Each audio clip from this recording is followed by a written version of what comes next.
Have you ever thought, stuff it, I'm going to open up a cafe. I love coffee, I love people, and I'm looking for an easy lifestyle business. Come on, who hasn't at some point had a thought like that? Well, let's find out how easy that really is from a fellow who's created and sold one of Australia's leading bespoke coffee brands, and along the way, successfully opened, from scratch, 8 cafes. It's a fully caffeinated episode 632 of the 13-year-old award-winning Small Business Big Marketing podcast. Well, I said, welcome to a small business marketing show, where successful small business owners share their souls to take your marketing straight to the lead. Now, here's your host, Mr. Timbo Reid. And welcome back to your weekly dose of double shot marketing. I'm your host, Timbo Reid, and I have an insatiable curiosity for uncovering marketing ideas that help businesses just like yours, yes, yours, to grow. I do that through weekly in-depth conversations with successful business founders. You, infinitely more importantly, well, you're a motivated business owner, ready to crank out some great marketing to build that beautiful business of yours into the empire it absolutely deserves to be. As per usual, team, there is marketing GOLD dripping from the ceiling over here at Small Business Big Marketing's HQ. So let's get stuck right in. Buongiorno, team from Florence in Italy. You know, after a beautiful and occasionally challenging time in regional France, unlike last week, we had a not so fun Airbnb experience. You can't win them all. We've arrived in this magical Italian city. Along the way, I've come across more marketing ideas and business opportunities to help that beautiful business of yours grow. And I've created a video about each one just for you. Ideas this week include a simple wooden cube a cafe was using to great effect in the French medieval town of Annecy. Speaking of medieval times, I was reminded about the power of simplicity in business. So I filmed a video on that. Sarah and I did an extended piece from the most beautiful park in Lyon, France, about the importance of business owner well-being that includes a bunch of ways to be more present in your own business. This park was incredible. Thousands of French people having a great time, and there were even giraffes in the park. Crazy. I did a piece on how you could use street art to attract more customers. Plus, I went inside an incredible building built in 1245 only to be super disappointed by the very first thing I saw.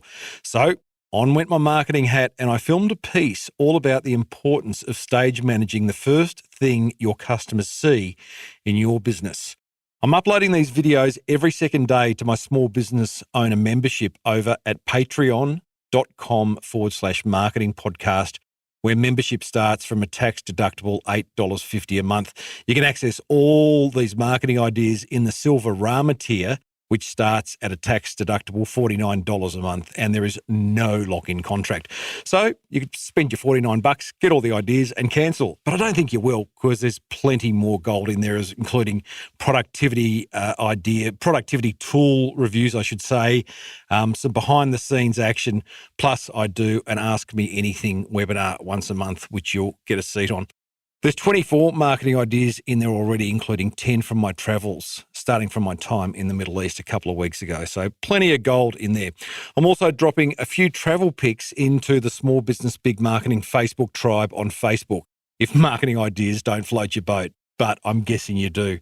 And you got to see the opera singer busker in Florence. He totally blew my mind. Righto, enough of that. Let's go and meet today's very special guest. Marinus Jansen loves the coffee life, so much so that he escaped his corporate cubicle in 2006 to start the Appetite food store. Now, discovering he had a knack for this hospitality thing, he fell in love with coffee roasting and the cafe business in general, opening up 7 more cafes over the next 12 years, the majority of them falling under the now famous Padre Coffee brand, which he recently sold for an undisclosed large sum. Good on him, I say.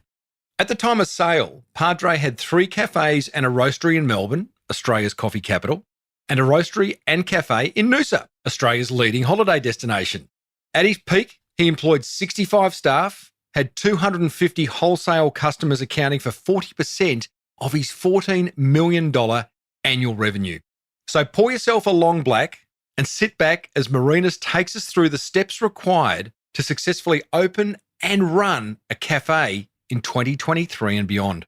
I started off by sharing with this coffee savant my preferred coffee order.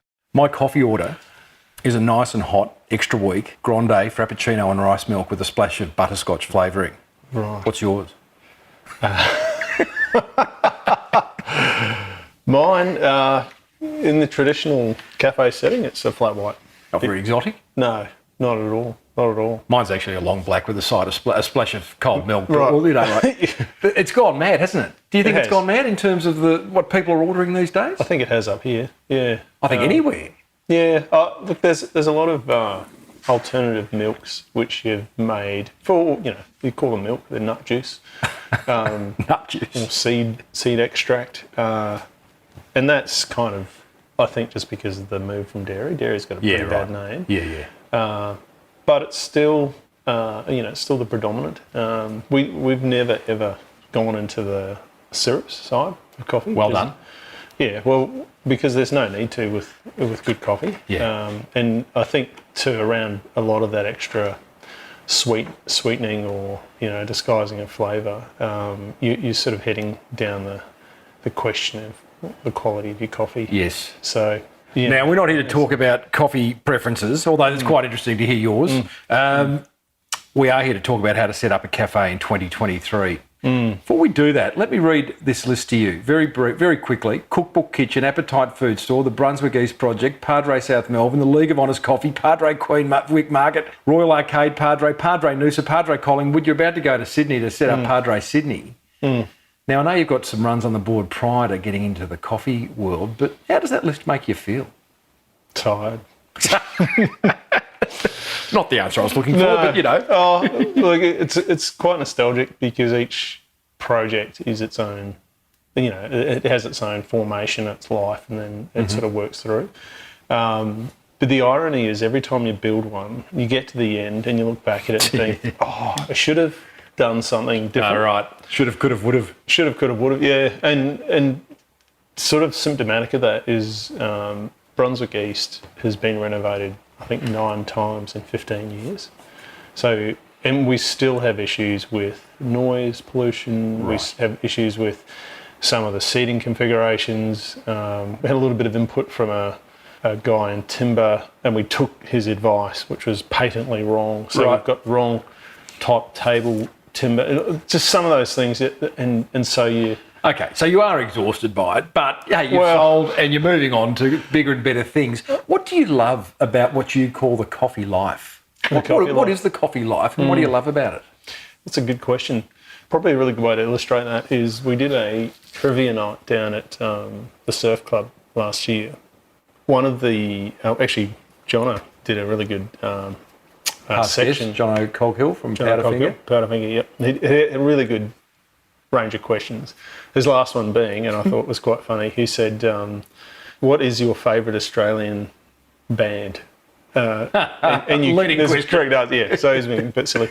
But I thought, his music questions were quite interesting, and I knew most of them, and you could, sort of get through it. I thought, because it's trivia, I'll just do really, really easy coffee question. Yep. They're simple. And I think only 2 or 3 people got 1 or 2 out of 15 correct. Right. Like really basic Give me an stuff. example. Like the largest producer of coffee in the world I would say Brazil. Brazil. Yeah. What's the second largest? Is it Colombia, Vietnam, or Ethiopia? I don't know why I was going to say this. I was going to say Vietnam, just what came That's to correct. mind. Yeah, Vietnam. Yeah. And hardly anyone knows that. They do that monkey poo coffee. Indonesia, that is. Oh, is that Indonesia? Yeah, no, Vietnam's Robusta. But just really basic questions. I should just clarify for listeners, like, what the hell is monkey? There is a coffee where the monkey eats the bean, shits it out, and then you just grind that bean. Is that right? Well, yeah. The idea is that the civet cat selects only the ripest cherries, right? So it was considered to be, this is perfect ripeness. Right. But now they actually feed them. Whatever they give them. So I've only tried it once and it tasted like coffee mixed with cat shit. So I wasn't that into it. I think I liked it. But hey, I've got a cat. So just what is it that you love about this coffee life? Well, or maybe, and I don't think, well, you tell me, but I've interviewed many successful business owners over the journey, some of which are not so interested in whatever their business is about. They're interested in business. Right. So the challenge for them was, how do we create a brand and build something special and sell it? I don't care so much whatever the industry it is. Or are you an absolute coffee devotee? No, I think, look, I've been drinking coffee since I was 18 months old. 18 months. I was weaned from breast milk to coffee. Serious? My Dutch grandmother. What's that about? It's just the way they do it back then. And medicinal kind of benefits? Or you just don't want the baby to sleep? I don't know. Well, I don't know. Don't you go to sleep, kid? I know I don't have a stress gene, so I don't... Like, I can drink coffee all day long and not shake or react to it. So... No stress gene? Yeah. So if the kitchen was on fire right now, you just... I'd probably check my email before I did anything about it. Yeah. I just don't have it. But, so going back to your question, the coffee life. So... being always in coffee, like I think the first time I didn't have coffee for an extended period was when I was doing a detox when I was 46. Right. And so, like major reset of the body. But the thing with coffee is, and so my father's a builder, my brother is a builder, my little brother's a block layer. I used to work building stuff. They got stress genes? Sorry? Have they got a stress gene? Oh, yeah. You just didn't get it. Well done. Stress genes and health problems. I don't think my father has. I think he's just perennially happy with everything he's done and very proud of it. Yeah. Regardless of how rough it is. But the whole coffee thing is when I was working in computing, I was always in front of a computer. It's very like problem solving. Yeah. And there's creativity in code. Yes. Right? There's a little bit. And a lot of stuff we did was interesting in that it either had been done before and we were doing a better job of it, or hadn't been done before and we're trying to work out how to get it to work. So you're constantly working on clean, tidy and new but messy. So you've got all these bits in the problem. Then with coffee, it came down to, I've worked in a lot of cafes when I was at university, and through my life I've sort of followed different brands and things and what they do. But it came down to, so you've got to build your own store. Well, I'm hands-on, so I want to do it myself. Or with... Control freak? No, I just like working with things. And then you've got to work out how the systems are all going to work with it. Then you've got your product and how you're going to define that and deal with it. And because I'm genetically predisposed to, so I'm a serotonin body, I'm quite sensitive to serotonin, everything has to feel good. Now, in order for it to feel good, everyone who's working there has to feel good, because you can't have people coming in the door and you get their vibe for the day. So the whole solving the, looking back at all the places I've worked, the challenge... It's the challenge. Well, it's all the moving pieces. It's to put it all together in a way that is autonomous in terms of people can think and feel and do for themselves, but you also have an overlaying sort of mission, or mission's a bit of a directed term, but more of a purpose that everyone subscribes to. So coffee really blends itself to, it's communal, everyone's got an opinion. I mean, it's not, I wouldn't say it's a super sexy industry, although there are some sexy people in the industry. There's a lot less sexy industries than coffie. Well, yeah. And you sexed it up with Padre. Well, you did. Well, let's get stuck into that, because we're sort of starting to now go through the component parts of a successful cafe. In my opinion, Marinus, there's no shortage of cafes in Australia, but from an outsider looking in and a coffee lover and someone who probably goes to a cafe once a day, there seems to be a shortage of super successful ones. You use the word cookie cutter in your bio, where your observation is that they're all just copies of each other. What are they getting wrong? When you walk past one, do you get, are you frustrated and go, they should be doing this, this and this? Yeah, I don't get frustrated. I find it, I think what they're getting wrong is a lot of people don't actually commit to what they're doing. So you've got, and I had this the other night. There's a place that will go unnamed. We went to, and they had fantastic drinks. They had great food, but they had terrible service, and not terrible in that it wasn't happy and convivial. It was super inconsistent. So as a guest in their restaurant, it was just, so the whole purpose for being there was to have a meal with friends, and great. And you can relax into something when you know you've got the services looking after you. Yes. But it was ignored, and then something else, and then something missed, and then it was just so inconsistent. And you're paying really good dollars, obviously. Well, yeah. Well, at least this day and age, anything in hospitality is expensive. So you're kind of like, and the irony of it was at the end, the person serving us, who'd made all the mistakes, made a point of, this is how you leave a tip. And I was like, wow, that's the important part. Yeah, I was like, really? Okay, so let me... While we're at it, this is how you serve a table. Okay, that's really interesting because, and I was going to raise this later on in our discussion when we got to people as part of a key component of starting a successful cafe. And so I was in Padre last week, and Padre Noosa, and it's an absolutely, for those who are listening, it's just a beautiful setup. It's a roastery, it's a cafe. You've spent a lot of dough on the interiors. There's just been a lot of effort put in to making that cafe what it is, right, and that roastery what it is. And I'm not here to throw dispersions or anything, but got to the front of the queue, and I like a nutty coffee. I don't like an acidic, bittery coffee. And you had 3 beans on offer, and I don't know one bean from another, as much as I drink a lot of coffee. And I said to the person behind the counter, "This is my coffee preference. What do you suggest?" And that person had no idea. And that's okay. That's from my point of view. I go, okay, well, this person does it.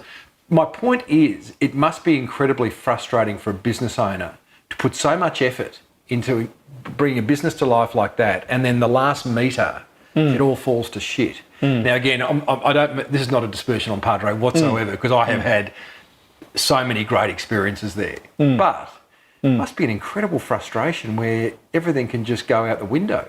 Yeah. No, it can be. I know exactly who you're talking about. No, and well, I'm not. Don't put this person in trouble or anything. Oh no, that won't be. Not at all. No, but that's symptomatic. Again, that's symptomatic of a brand maturity. So we've got when you're working to a goal and the whole team's working towards a goal, everyone's always checking up and making sure they've got ways around and all the rest of it. And that whole team effort and vibe is essentially what I'd probably call a startup mentality, right? Where every interaction counts. So bing, bing, bing, bing, bing. Yep. And then at the other end of the spectrum, you've got a developed brand where it's not about people, the customer, the product. It's about the metrics, and it can be very easily. And we're in this phase with Padre where we've been bought out by a much larger company, and that creeps in. Like, how many people can you get through a POS system as quickly as you can, and what's important and matters that comes through. I hear this so often. Jamie Cook comes to mind, who is one of the founders of Stone and Wood, who's been a guest on this show a couple of times. And the first, to cut a long story short, I said to Jamie, "Will you ever sell out to a big monolith brewery?" Of course not. We've got a great profit share. Anyway, he did. And that beer changed overnight. Their famous Pacific Ale. It's because, again, like you say, it goes from being a startup mentality to being a numbers game, and they're just looking to cut costs. Yeah, and therefore you know. Well, it's more that I was reflecting on this with one of the directors, with the original directors. So our business has always had other employees involved in the business. So you can always be in a store or in the roastery, and there's someone who has money in the game, who's working there, normally in a senior position, who can reach out and make a decision straight away. And I was reflecting on it because now she's actually still in in the business. And she's probably one of the most qualified coffee people in Australia. Wow. But started off with us as a hairdresser. Wanted to change career, over you come. Love it. And one of the things we were talking about was that we're dealing with, in the new management system that's rolling out, to sort of encompass what we do, none of them are what she calls coffee people. And she admits that. yeah, she said they're not coffee people. What are you talking about? Why are they even making these decisions? They're not coffee people. And it's a line but all our people are coffee people.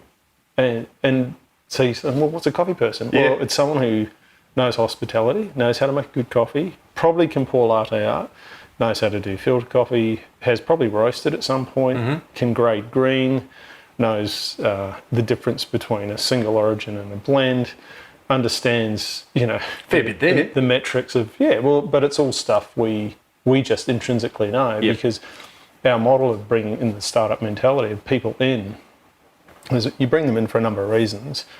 Main one being they'll work as part of that team, the initial team that they're brought into, and then from there you build on the skills. And most people, coffee's not a strict regime of information, but it is very, very broad. So you have to be able to work your way through a lot of detail and information.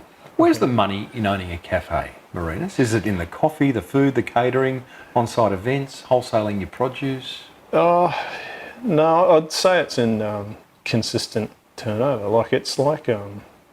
You ever seen that, that superannuation ad where they're going up the escalator and someone's putting their money into the... One's winning, one's not. Yeah, but it's that what you do now is going to matter in 10 years. And the delta it's small today, but in 5 years it's bigger.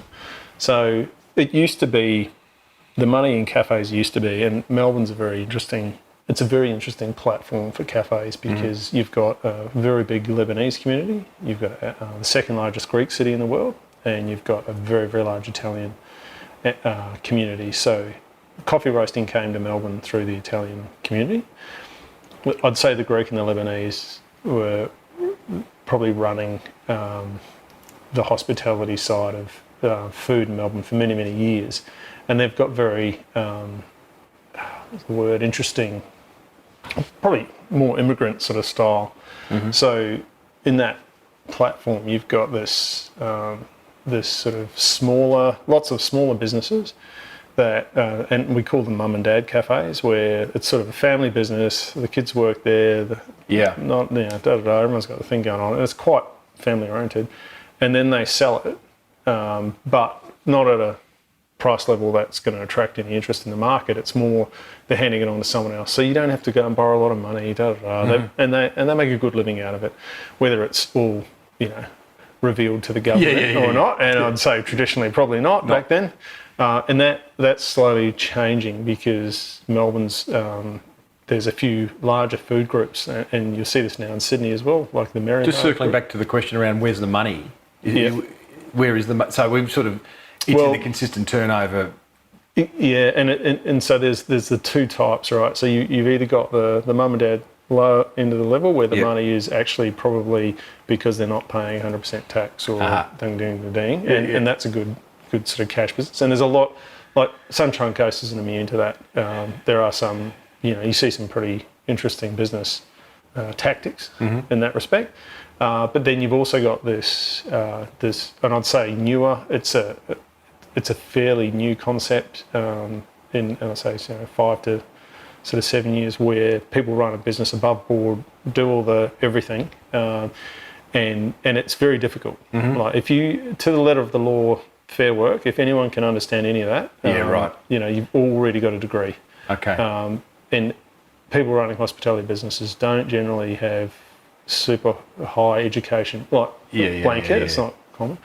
But if you can navigate all of that, give half your money away to the government, the money in a business is at consistent turnover. So whether it's, and I like to refer to some advice I got years and years ago, always have 3 main income streams. So in our business, we've got a retail arm, we've got a wholesale arm, and we've got the cafe. So the three will generally go cyclically. Retail being coffee machines and all the various bits and so all the bright shiny objects. Beans, AeroPress t-shirts, merch, hats, all that sort of stuff that people need for brewing. Yeah, just the different streams. So you've got interest, but it's not so complex you can't navigate. Do you know a concept that I can't believe hasn't found its way to Australia? And I know Aussies, we love to sit at a cafe and mull over a coffee for as long as possible, which must shit the cafe owner, but they're used to it. That's how we do our coffee. Yeah. In Italy, as you probably well know, you go in, you don't know where to sit. You have an espresso, you might grab a pastry, and you are gone within minutes. Yep. I have never, despite the fact that, okay, we want to sit down, why hasn't that concept found its way into Australia somewhere? Or has it and I've just missed it? I don't know. I think probably because we don't have big enough cities to sort of push that along. We've got a very bizarre cultural collision between, you don't find that in the UK, but you do find it in Europe. And then in Australia, you've got this sovereign sort of nation, which is packed full of probably more immigrants than, the lineage. So you've kind of got a funny culture in that it's a little bit devoid of anyone being in charge. Yeah, right. You know what I mean? Like if you go to Rome, you're Italian. You know where you stand. You go to the UK, you could be anything. It's not a strong culture in terms of owning in itself. So I think that's probably why. But it's there's probably a few places deep down in the bowels of Lygon Street in Melbourne where you'd get away with that. But it just hasn't got the throughput. Now, Marinus, it's 2023. I want to start a cafe. I've got a bunch of things that I think I need to ask you around, location, brand, interior fit out, menu, etc., etc. I want to break each one of those down. But do I need a mindset talk first? A mindset talk? Yeah. You need your head read, yeah. Probably. What's the question you need to ask me? Do you like people? Oh, I can live without them. Yeah. You're thinking like out on a boat, silence, yeah. Yeah, look, I think that primarily, if you're not a good people person, don't do it. And I mean, you're going to struggle. And there's a lot of, you also have to be able to, you need to be able to flex and move your own personal boundaries. The cafe industry is very fickle, all right? A lot of cafe owners don't like hearing that, but it is fickle. What do you mean by fickle? Give us an example of its fickleness. Well, so you might go somewhere and have a coffee preference, for example, and you just get served the information you weren't looking for, and that can really ruin your repeat business or whatever, right? Or you might have, there's a bad day and the owner didn't quite catch it. He was busy sitting at the bar having a beer, and he stuffed up your order at the table, and you're like, what's this place all about? What a mess, So, but then you might go in the next night and have the best night you've ever had, or the next day. So hospitality, in essence, is a very fickle business. I think, just to be clear what you're saying, your first question is, do I like people? And clearly you need to like people if you're going to start a cafe. And the fickleness is, and I see it, I think every time I go to a cafe, that order I shared with you at the top of this chat, obviously I was joking, but there are people who are just, like, if they don't get their coffee order right, their day is ruined. 100%. It is just... Everything's falling to pieces. And it's like they're looking for... because food's... It's a lot of pressure for a $5 purchase. It is, yeah. One of our coffee courses that we do for we call it Espresso 101, but it's an introduction into coffee. At the end of it, and we don't tell them, the people in it, we have a competition and you get a prize. Right? And it starts off with, like, well, how long should you wait for a perfect cup of coffee? And what is a perfect cup of coffee? Well, it's got latte art and it tastes like this and it's da-da-da and it's the perfect temperature for me because we're all running different temperatures anyway. And da-da-da, and this should happen in how long? Oh, well, we're going to be generous. We're going to give you 3 minutes. You can make as many coffees as you want in 3 minutes. And you can pick the one that you want. And then if you think that's saleable, then we'll judge it. And we'll, in the meantime, we're going to run some music and ask you about your weekends. Right. So next time you're in a coffee shop and you get that coffee, you really appreciate the fact that it's perfect, because people will, like, we've had people actually yell and then go and review down because the latte art wasn't the same as their friends, and you just like, Where do you get off of that? So that's when I say the fickle nature is that we've grown the expectation so high that you've just got to have this consistent gain. Yes. And this is where it goes back to deal like people. You also have to be able to walk into a situation like someone's upset that their coffee was the wrong temperature. And, we had the police call in Brunswick. Amazing. I got this phone call from the shop manager. Can you get over here? I'm like, Right. What's wrong? Is the machine broken down? No, we've got a situation.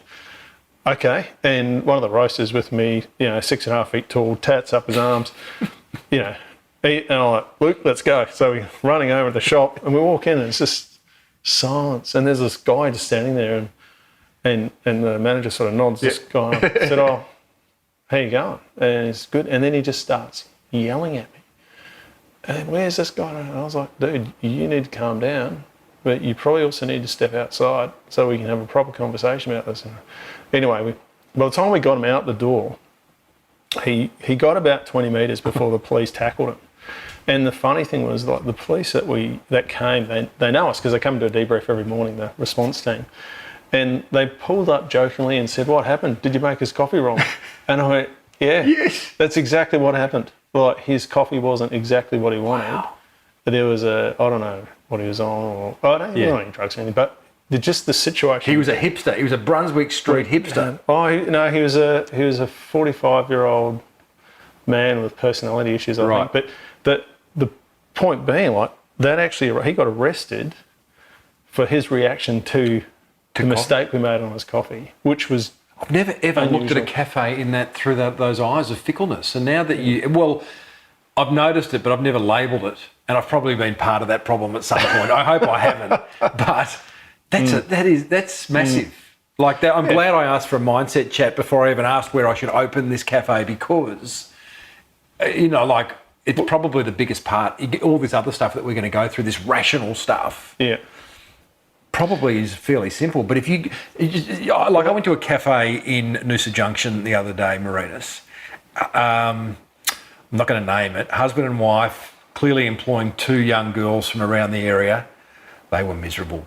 They'd obviously had an argument that morning, so that was already coming out to everyone involved. The 2 young girls working there never made coffee in their life, but were on the machine. Not a cool thing. Nothing against young girls on coffee machines, but you want some consistency, and it didn't look like anyone was really driving that. To me, it looked like that couple had left a corporate existence, got a payout, super, retirement, whatever it was, and gone, we'll just start a cafe and it's going to be a lifestyle. Here we are, it's going to be in Noosa, and it's like... Very common. Couldn't be more wrong. You see this all the time?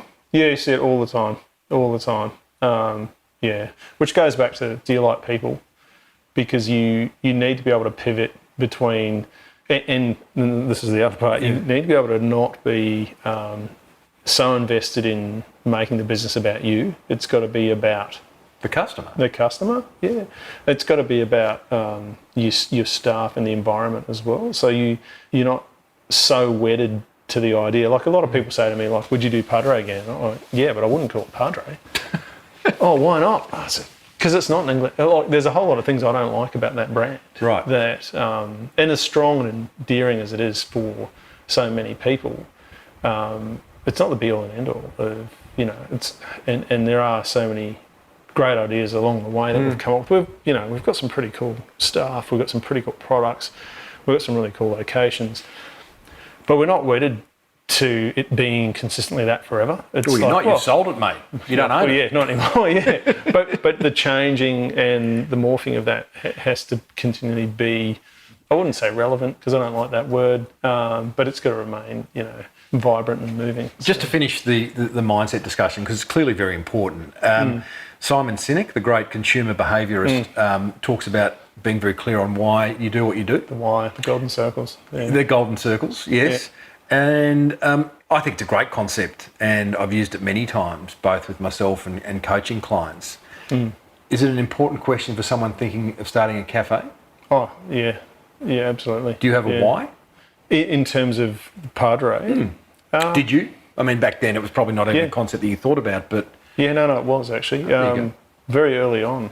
our very first store, we had a regular over the road, Andrew Horsfield, who's loosely coined the term thought leader. And so we're very familiar with the golden circles, the what, the how, the why. And it was just always at the forefront of what we were doing. So we had, like, people go, oh, Padre, yeah, great coffee. What a great coffee company. We're actually not a coffee company. We're a people company. And the whole point of doing what we did, and I say we because I didn't get 100% ownership in terms of shaping it, was to correct really all of the bad experiences we'd all had in hospital. So we all came as a group of people that hired in. We all had different ideas and things like that, but we learned to work together as a great team. We learned to think about the causal effect of different things. We developed lots of different ideas. Like we always used patterns with what we did. So we had like a real basic one was the Three Amigos, which comes out of Malcolm Gladwell's Tipping Point. Right? Great book.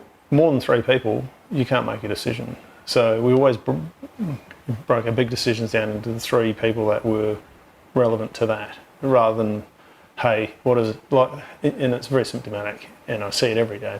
Oh, what does MJ think? Because no one calls me Marinus because they were going to say it wrong. What does MJ think? I'm like, well, what are you guys doing? Oh, we're doing this. I don't know. You make the decision. You guys are you're dealing with it. You're going to make. You're better informed. I'm going to ask all the same questions you just asked, and then I'm going to ask you, and then you're going to tell me. Or you could just do it yourself. It was very. It was. So very you were clear on your why was very much to sort of rectify the problems that you'd seen in an industry that you were a customer of prior to that. Our why was probably great cup of coffee. Great cup of coffee. And then from there, everything emanates from that, right? So I'll raise your Three Amigos to Four Frogs, and in Mosman in Sydney, there is a great creperie called Four Frogs. Yep. And on their wall, and they've been there for about, I think, 20 years now, on their wall is their why. And it's beautifully written. Right. And it's just their story of we are four French guys who came to Australia following women or something to Australia that we'd met overseas, and we landed in Australia to find the crepes or the galettes or whatever they're called are just no good. And we grew up on them. Our mamas used to serve them, and it's just this beautiful why. So now this is why Four Frogs exists, and it's very powerful. And I don't suggest every business needs to share their why. Often it's just a sort of behind the scenes little reflection you have, but pretty important. Okay, so we've had a bit of a mindset talk. We haven't got hours, so we need to cut through this and move on. So what I want to do now, Marinus, is work through the various aspects of starting a cafe, which I've listed out of naivety, and I'm sure you'll either delete or add to them. And I've tried to do them in some kind of order, but again, the order doesn't matter. Let's talk about location. Does it matter? To me, clearly, it doesn't, because, for example, Padre Noosaville is in a very unusual location which cannot be seen from the street. It's in an industrial estate, and you have to make a very good product in order to bring traffic to it, which is obviously what you have. So does location matter, and what makes a good location? Well, look, I think location really does matter. For the Noosaville one's interesting in that, particular to Noosa, there's very, very limited retail spaces or designated retail.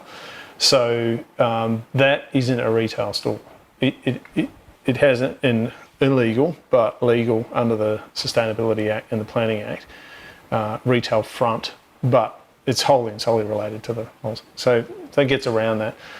It's successful in that we're not drowning in amazing coffee experiences up here, so it gets a good rap. If you're doing a cafe, you've got two choices. You can become a destination, i.e. you have to be good from the get-go and absolutely, no doubt about your product and your people, and it's a slow burn to get to that success point. But once you're there, I would say the longevity of the business is increased because of the effort you have to put in to get there.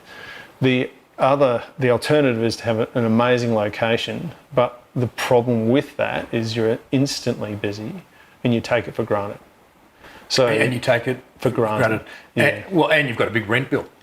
Generally, yeah, in Noosa particularly, it's more expensive to rent Hastings Street than it is Collins Street in Melbourne. Is that a fact? Yeah. Collins Street being one of the major CBD streets in Australia.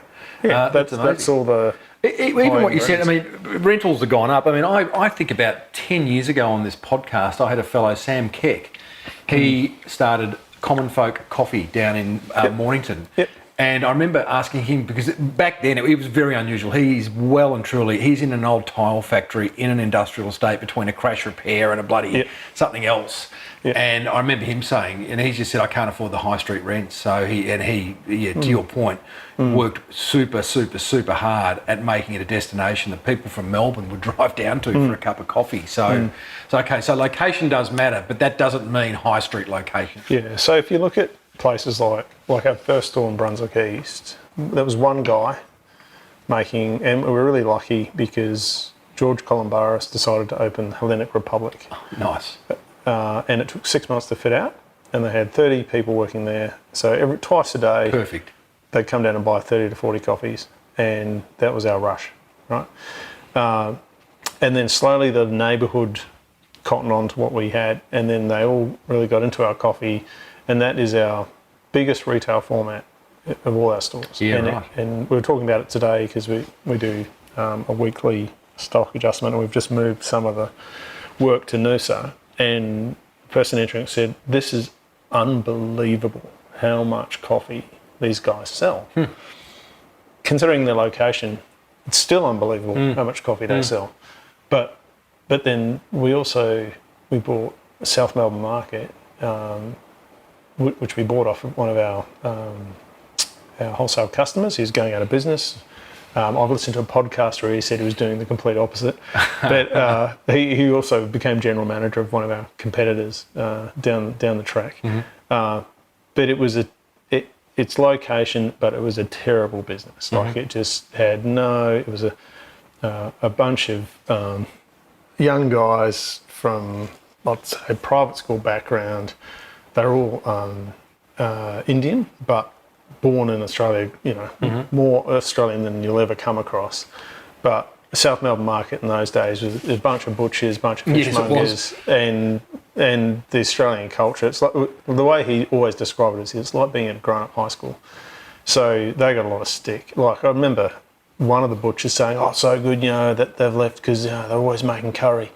Like, Coffee shop. It was a coffee shop. They didn't have a kitchen. They didn't make... Oh, curry. I don't want to smell curry when I'm drinking my coffee. What are you talking about, you racist bastard? So that, but anyway, when we redefine that into very clearly, this is coffee, this is what it's about, this is what's going to happen. That store went from, in 4 days a week, we're doing 30 to 40 kilos on a busy week, to doing over 200 kilos of cupped coffee, which is just a phenomenal It is a change. And that was purely location and having some pride in our product above the local, because there are plenty of coffee shops at South Melbourne Market, but it was just such a phenomenal business right from the get-go. The next step along the way, Marinus, is about building a brand, which I guess is naming it, having a visual identity, all those. What other aspects, and how do you go about that? Have you sort of got a little plan in place to come up with names? Well, absolutely. Like our name's accidental, so it was the name of our most popular blend. It's called the Padre blend, and it was a nod to the field medic. So, in the army, would come out and like in MASH. Yeah, it's kind of a little bit of a play. And it means father in Italian or in Spanish? Italian and Spanish, it means father. It's quite particular because it's not Padre in especially if you go colonies. It more refers to the clergy than it does to your father. So like you'd say Papa or it's more of a slang, whereas Padre is a little more official. So there's a bit more of that. What's your method for naming a business? Oh, just dumb luck. No. Well, Really? we didn't research that one that well because we had a lot of different moving components going on, and it just settled. It just happened to settle in there. But then the actual brand, like there was a point there. We had a really basic logo that we had a guy do, and then someone copied it, literally copied it, and put an extra thing on it, and we were like, oh, well that's terrible. And when we spoke to them and said, hey, you've copied it, and they went, is it trademarked? And we went, well, no. So, Wow.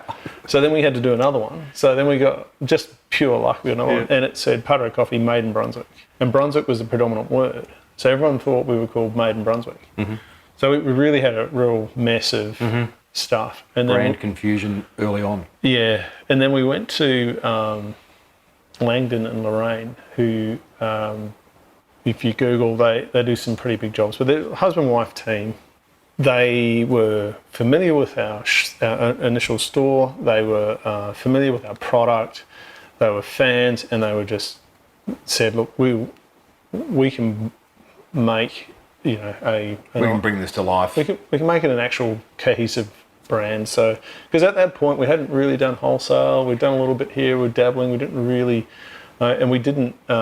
We hadn't identified our primary customer. We didn't know all those sort of bits and pieces that would move us from being a little local cafe to something. Kind of interesting that you've gone and, okay, because if you don't know who your primary customer is, how do you create a name and a brand that's good? Because it's got to appeal to someone.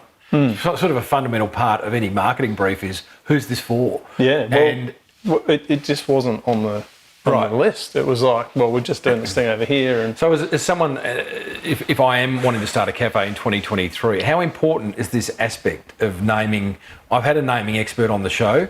I think we both agreed that there are certain things you've got to get right with a name: spelling, pronunciation, does it visually look nice, all those things. But after that, it sort of doesn't matter. Like I think I've said many times on this podcast, Apple used to be a piece of fruit.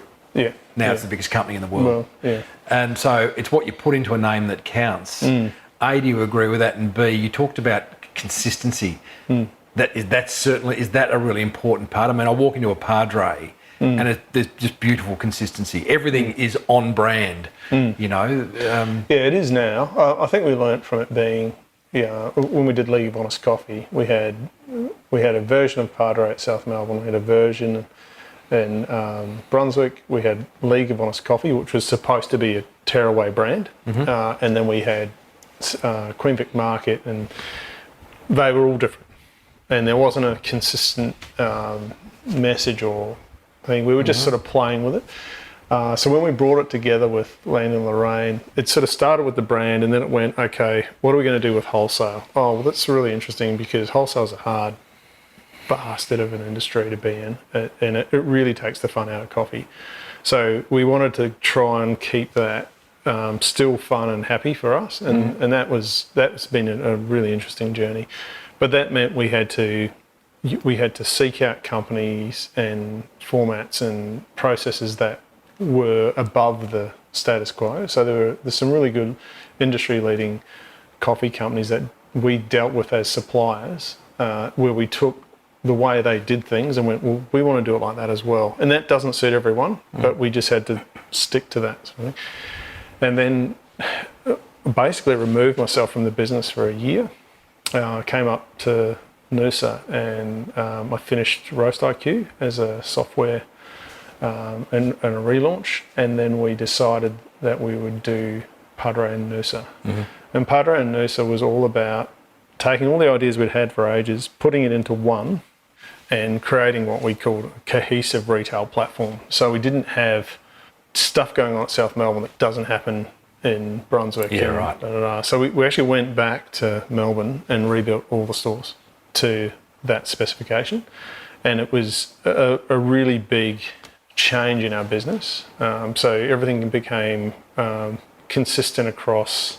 There was stuff that was inconsistent, like, coconut milk versus... No one in Melbourne knows what coconut milk is. Oh, what are you talking about? No, it's skinny, full cream and soy. So if I walked into a Padre anywhere, it's going to be a very similar experience now, is it? It didn't used to be. And is that... And dare I use Starbucks as an example, or Zarrafas, which is a more local example in Australia or in Queensland, of these coffee franchises. We can learn a lot from those big guys of what not to do. But one of the things I've always said the top end of town do very well is brand consistency and offering that same experience and visual experience no matter what store you're in what part of the country.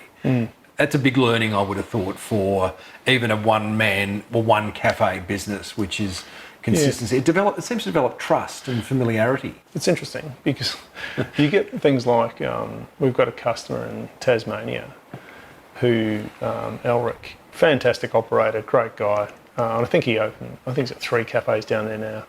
And there was a chef who did not know about Padre, aside from here in Noosa.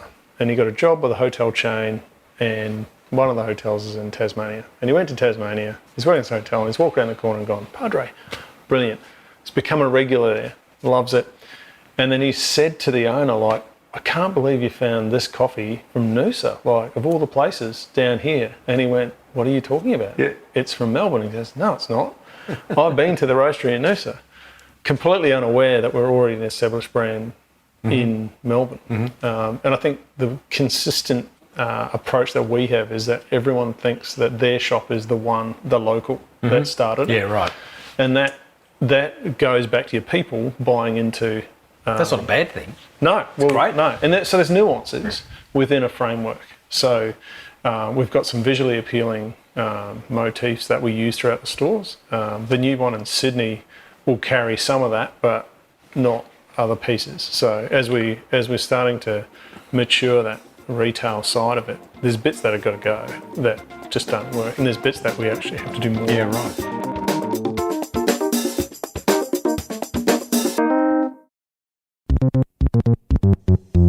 Interior fit out. Now this, you could blow a budget very, very quickly, I imagine. Yeah, it's a very easy thing to do. And a lot of new cafes I see, don't spend a lot of time, money or thought on them. And then others, you spend a bucket load and you think, wow, how are they going to get that back? So how do you approach fit out?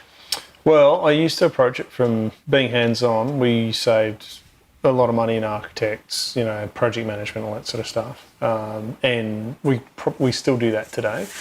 The interesting thing about that is you won't get the finer finish, which I don't like anyway, in a place. I like stuff to sort of be roughed in and then put together. For most people, if you don't have a building background, there's a shop fitting company here, there, and there, and then you can normally get some help from your coffee supplier, your main food guys like that, so sort of get it in there. Help in advice, or as in subsidising? Help and advice, yeah. Advice, like we do a lot of it up here and in Melbourne, where a shop fitter will be doing a project for someone, and we'll see the plans 25 times before they actually get an approval and go through. And the normal thing is that they put a coffee machine there, but there's no way to get power, water, drainage. And you're like, well, why would you need that? Well, because a coffee machine needs these things. Oh, okay, so then they'll stuff it all in together.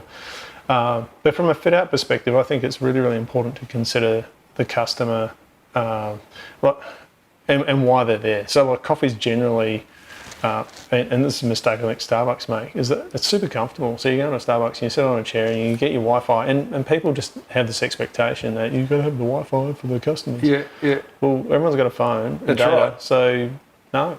It's like, do you need me to change your socks, or what else? What other weird things have you got for this $4.50 purchase? So we're considering the customer, but we're also showcasing a brand. So we have a rule up here, or in all our stores, where what we want is an exemplary experience.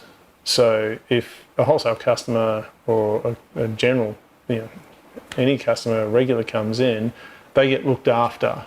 And I constantly get feedback from regulars up here, like, they know my name and da-da-da. And so important. But then also some people want to be anonymous. But some people want to talk all about their day, and they love that. And you just got to be able to be dynamic around that.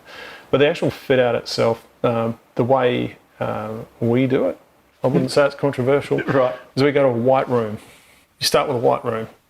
Blank canvas. Yeah. And then you put in the things that you need. Right, and for us, we use a particular brand of dishwasher because they never break down. And if they do, we import the parts anyway, so we can fix it, and we know they work. But they're a good consistent. We use the best fridges because they never break down. I'm touching the wood here on this table because it probably will happen. we use the best coffee machine we can get hold of. Now, it might not be the perfect like way in, way out, but to use, they are an amazing coffee machine. And we've also been involved in the development of those coffee machines now. We use, we just don't hesitate to spend money on equipment. And the philosophy early on was like, yeah, you could do 20 cups a day, but you should also be able to do 2,500, 3,000 cups a day, which anyone who's ever worked in a store that's done 3,000 cups of coffee will go, oh my God, that's ridiculous. So you design for the max volume because you want people to still smile while they're doing a great job. So white room, everything we need that we can do, and then from there you can dress it. Right. So generally we'll bring in, and this comes back to our target customer, right? So who is your customer? Now we know from experience that our target customer is a woman aged between 25 and 32, and basically you go from there. So the branding has to suit, and the amenities do as well. So we always have super clean toilets. We have lighter colours that are non-primary. Our music is generally fairly laid back, although that's it's a hit and miss with the staff. We're going to come to music, but don't worry about that. Most people have to. Most of our staff have to dress appropriate to that mood, if you like. So you get quite a broad range in there, but if you're already thinking about that's your customer and how would you approach it, it becomes very easy. So if you're approaching every customer, and like you're clearly not a 25-year-old woman, but if we approach you like that, you immediately lean into it, and your mood changes and you're more responsive, I guess, to the side of it. So that was how we tailored our stores. And so interesting you say 25 to 32-year-old female. And I've only been to Padre Noosa. I've walked past Padre in South Melbourne Market, but I'm surprised that it's 25 to 32-year-old, because the Padre Noosa is very it's very scientific. It's very laboratory-like. I mean, for those who haven't been there, it's most people listening, it's a white building, black trim, very stark and clinical. There's not really the softness comes from the wooden furniture. But you're looking out, then you're looking back into the rest of the business. The roastery and the packing room and the storeroom, and it's all very clean and stainless steel benches. So it's not something a 25 to 32-year-old woman, I would have thought, would necessarily be drawn to. 70% of our staff are female. Yes. What a coincidence. Like that's not deliberate. That just they're just attracted to it. They love working there. Yeah. Interesting. It's the same in Melbourne. We're very few dominant men working in our business, and it's interesting because it means that a lot of our culture is very flexible. Yes. Let's talk menu design. So we have got a fair few other things to get through. How important is what coffee is served to start with, brand-wise? How do you decide? Yeah, well, it's controversial, isn't it? Because everyone's got their own favourite. Is it a make or break decision for a cafe owner? I think you have to put a lot of thought into your coffee, because Australians are very, very coffee oriented, and they're very, very, very, Yes. Everyone's an expert. Yes. So coffee's important. I think there's a lot of people who get to that and they find it very hard to navigate all the coffee companies because there's so many all showing up, and they go, stuff it, we're just going with a big brand. We're going to be safe. But I think that's lazy. I think you should be looking for something that's produced locally or as local as you can get. I think you should be looking for something that shares similar values and ethos, so someone's going to support your coffee program. And you should be looking for the access to the best equipment you can get, because you want to make it easy for your baristas to do what they're doing. So just to that point, part of the fit-out discussion, you buy the best equipment all the time. There's that saying, buy cheap, buy twice. Now, you're setting up a business, there's risk involved here, and you're kind of like, it'd be great that we all want, we all want to drive a Lambo. But you can't necessarily afford to drive a Lambo. So your idea is to just buy the best you can every time. Yeah, I think so. Okay. Like, I mean, there's a few operators that have moved up from Melbourne that you see around, and they'll go unnamed, but they're skimping on Right. They want to have your brand in their store, but they don't want to spend the money on the machinery. And you're like, well, how committed are you? What do the coffee companies do do they somehow incentivise you to take on them, and they'll say, I'll give you a free machine, or what does that look like? It goes from, buy everything yourself, look after it yourself, right through to we'll do everything for you. But nothing's free. Nothing's free. So if you're being handed, all the stuff, you've either duped the sales guy or you're onto something magic. And there is definitely a lot of value in having a good cafe that's using your coffee in a consistent way, but they're also looking for a different relationship.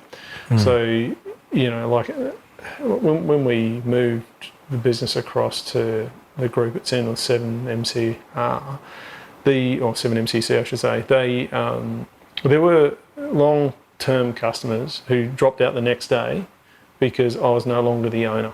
Even though I was still working there. Yeah, right. No, gone. And good luck to them in finding that elsewhere. Replacing it, yeah. But the bulk of that was cutting their nose off to spite their face because they, you can't hold on to it forever. But they weren't about to go out and find better product, service, people anywhere that worked for them.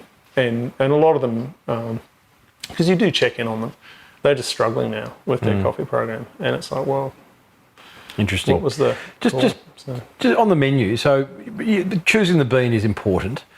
Food-wise, I think with coffee, and I say this to every cafe that we take on, consistency is not good in the coffee program. You need options, right? Just like if you went, I don't understand what you mean. Consistency is not good. Not in like if you just say I want to have this one blend every day, all the time, everywhere. We no. You should have single origins and some form of exploration of other coffee. So one of the things that people freak out about in our cafe is we have a dedicated 1 or 2 blend grinders, which we're rotating. We rotate it. You can't get the same coffee every day in our cafes. We have 2 single origins and then we have decaf. The decaf grinder is the same size as the blend grinders because why wouldn't you want to make the coffee in the same amount of time as fresh as good, right? So we put the same amount of care into a decaf as we do into our main blend. The upshot is people will have a coffee that they don't like at some point, but there's a conversation, right? Yep. Oh, okay, well, we'll try something else. What do you think of this? What do you think of that? I think the people go, it must be consistent all the time for my customers. You don't own a customer, but for my customers, I think they're missing the point, and they're missing a really good opportunity to learn and grow, right? Because coffee is seasonal. It's like strawberries. Yeah. Like, you can't have the same strawberries all year round. It's a bean. And when they say, one of my favourite things to say, well, I shouldn't. Go on. But you go into a shop and they go, we've got a great Colombian. Oh, where's it from? Colombia. Colombia's a big country. Whereabouts in Colombia? You're a coffee snob, Marinus. Yeah, and then, but having that change is important. And if your coffee company's supporting you, like one of the big things that we sell a lot of batch brew coffee. And a lot of people won't drink it because it's not espresso. And then they get onto it and they're like, this is great. And it changes all the time. It's sweet, it's not. But anyway. Uniform, music, scent. Let's cover those 3 in one big hit. Okay. Uniform-wise, I think what you said earlier was, and by the way, I used to be the marketing manager at Flight Centre and I had to wear a uniform and I hated it. But you do see some pretty nice uniforms these days. I think what you said earlier was that you ask that your staff dress to be on brand as opposed to have some kind of logoed T-shirt or cap or something like that. Yeah, so we have a branded apron and that's it. Yeah, and you can dress around that. Yeah. And, there's obviously dubious choices that come in and out the door. Yeah. But most of our people like to look good at work. And so they'll dress appropriately. Yep. Yeah.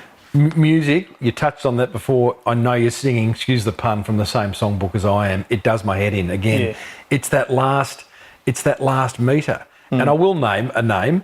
We have a cafe, our local cafe, because we live close to each other, and out a square down in Perugian Village, which is fantastic. I think it's a fantastic cafe. And Mitch, who runs it, he's doing something very, very right.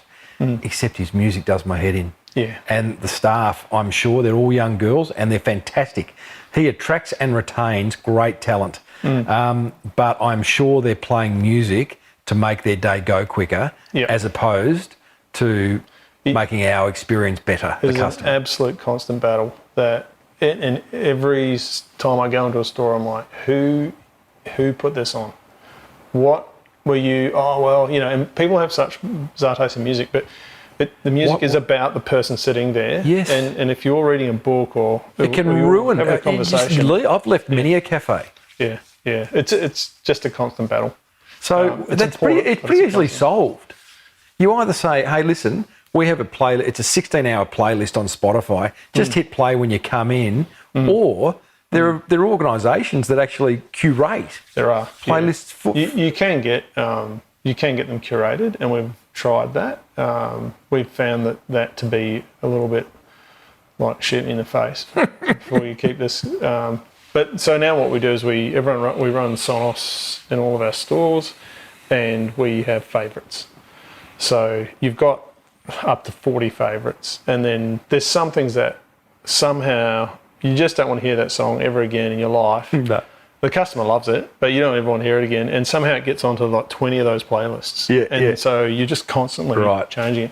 But 15 years in, I've walked into our stores and there's little old ladies drinking a cup of tea, not even coffee, listening to death metal. Yeah, I was going to say Iron Maiden playing in the background. What just happened? And, it wasn't like that for the world. And then I've got people, and they will literally switch to death metal at 4:01 when they're closed and push the volume to maximum.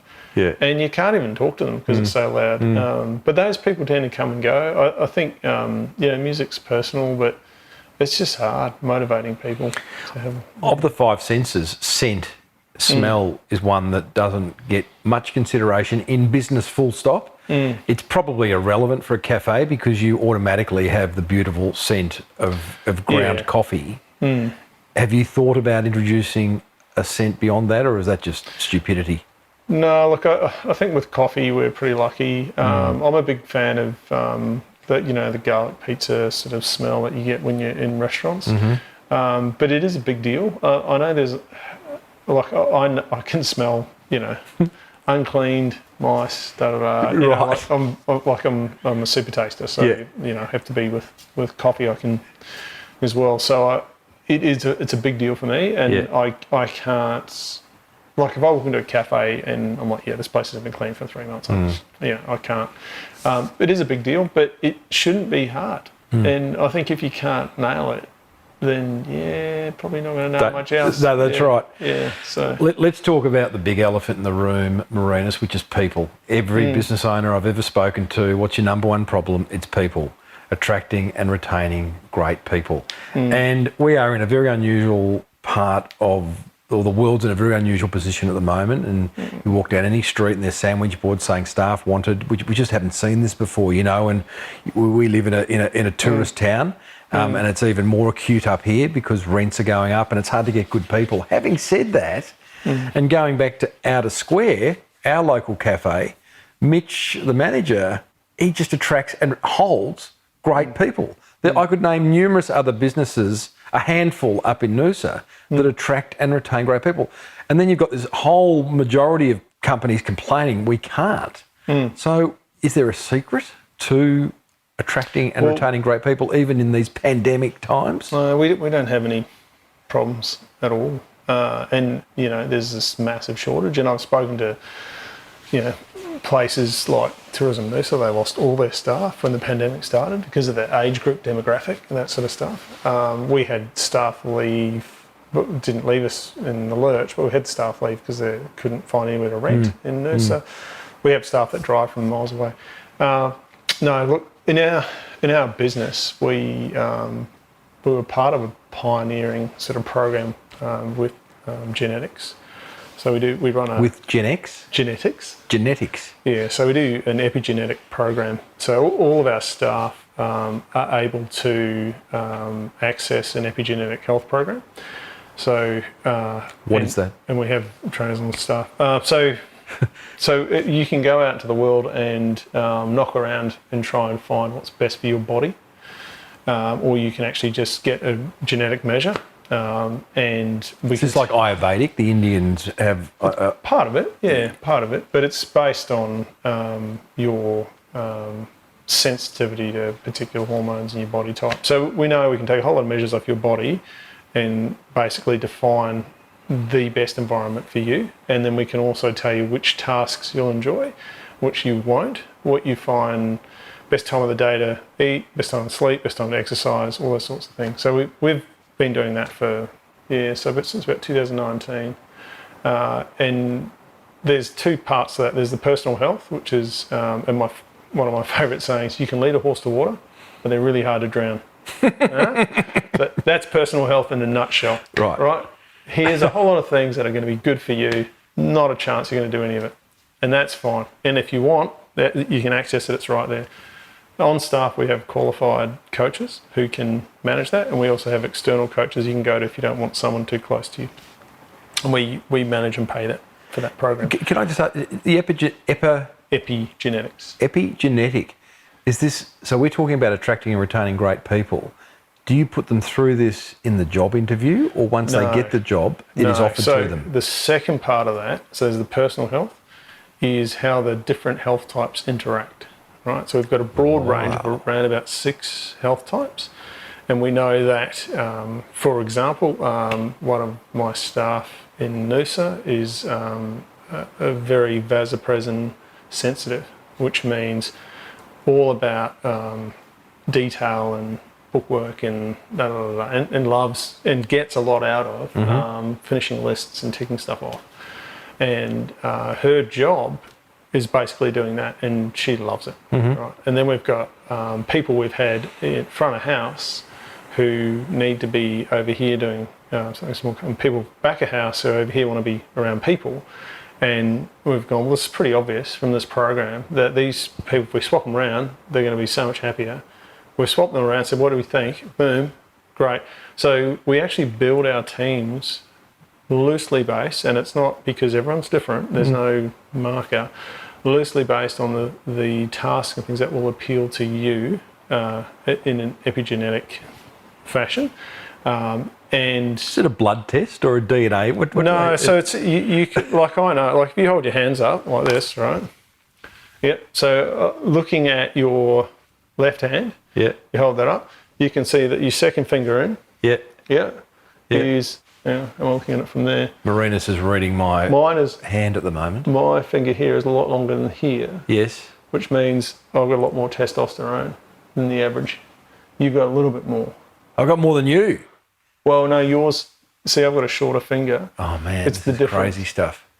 Right. We know that you're like, so I can, looking at your calf muscles, the shape of your face and your shoulders, I can tell that you're someone who is probably serotonin dominant. So things need to feel good. Yes. You're a people person, so you've got an interest in that.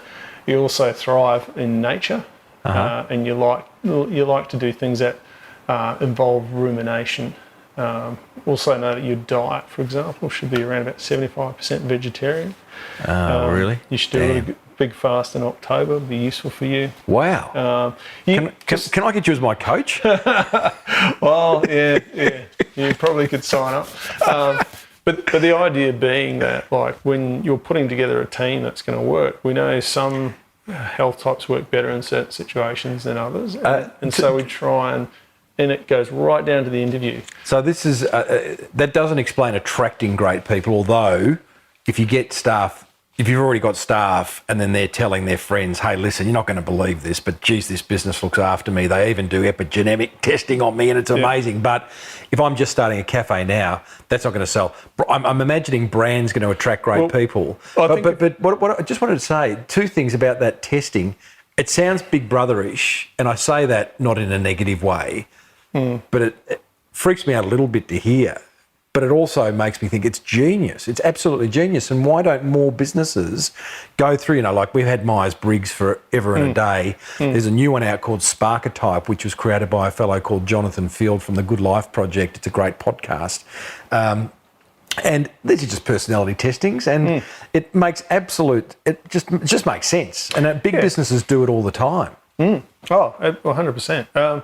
But it's when you show up to a volunteer thing, right? You show up and you've got a room full of people and you're looking at them and you're wondering why you're there with these people.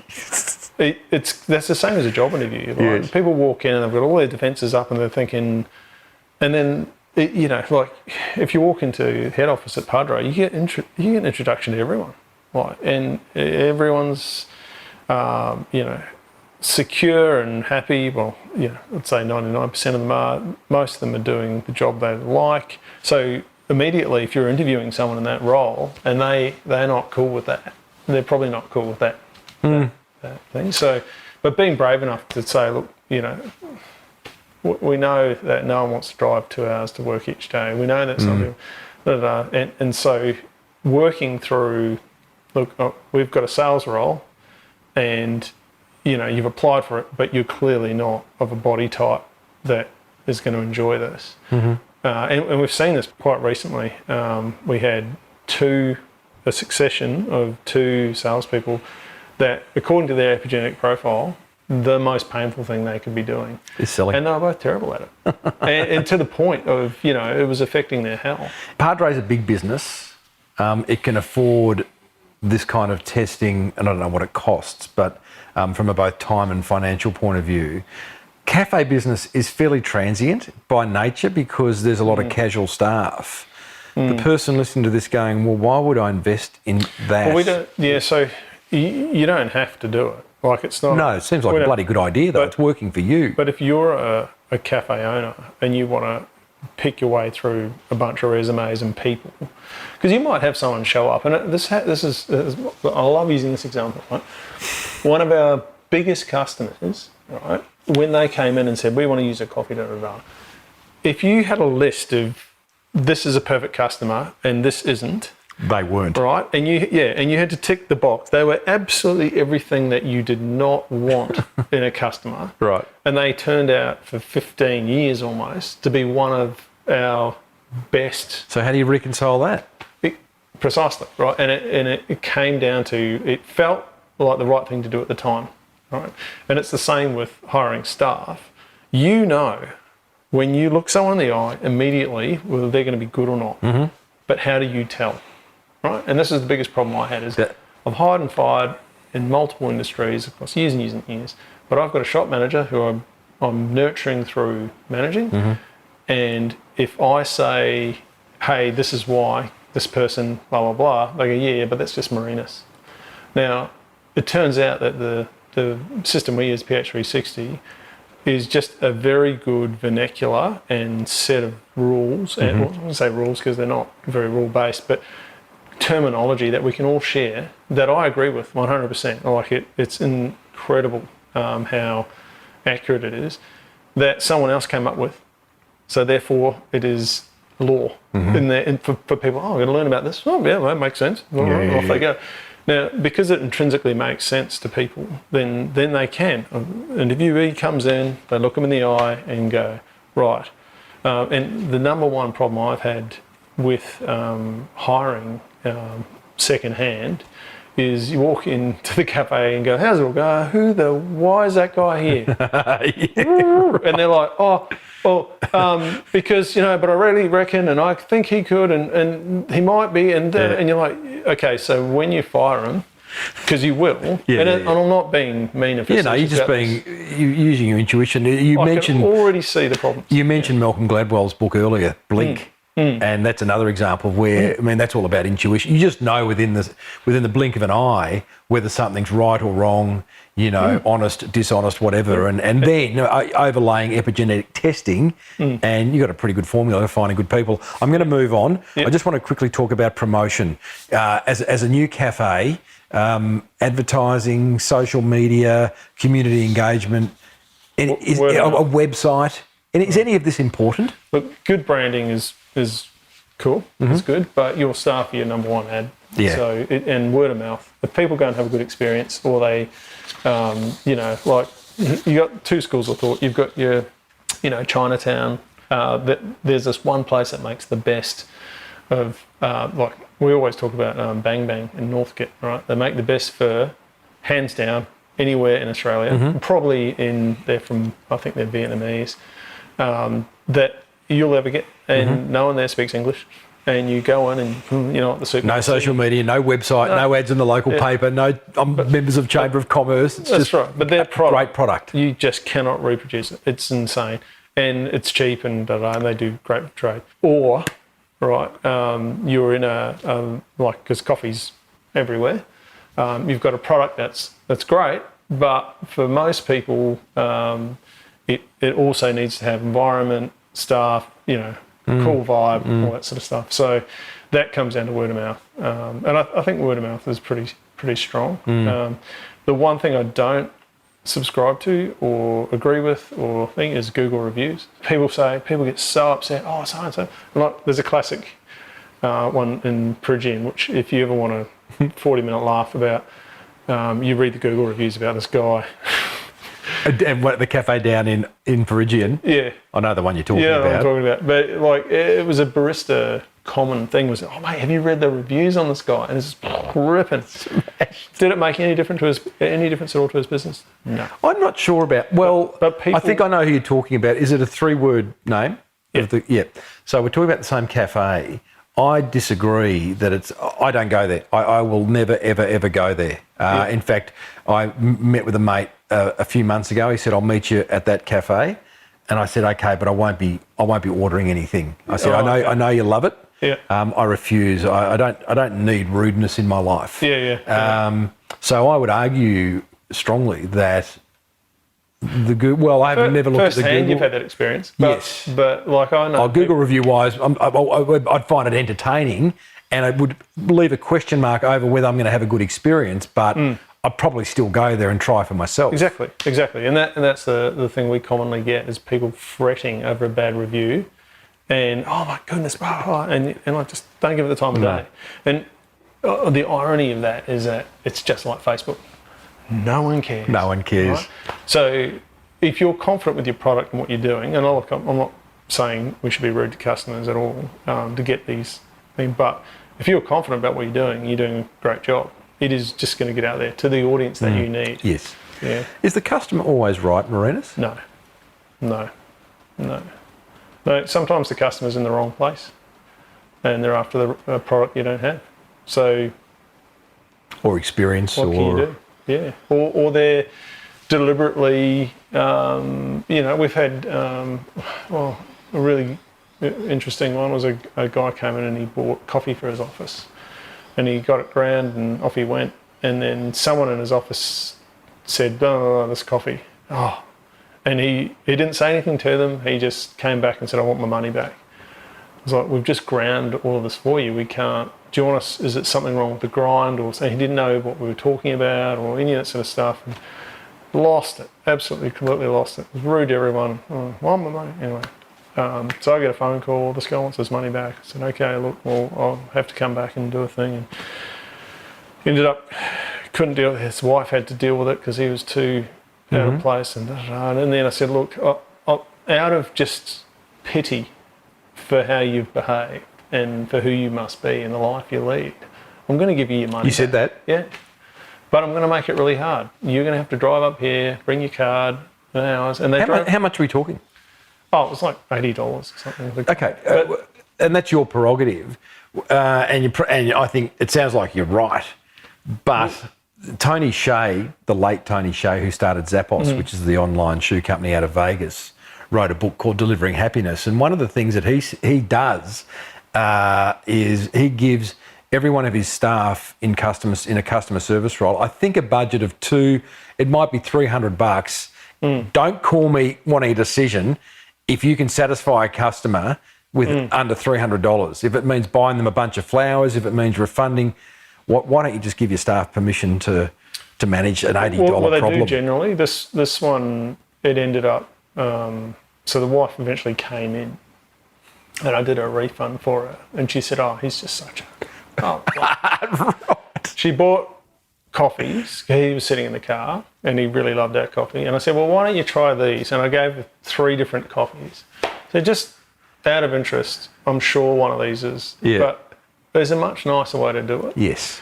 And the way he did it, and she said, yes, I know, it's just not cool. So just remind him he's not welcome to come back here. But you're lovely. Oh, you can come wow. in any time you want. Wow. So she's there every week buying Yeah. coffee for him.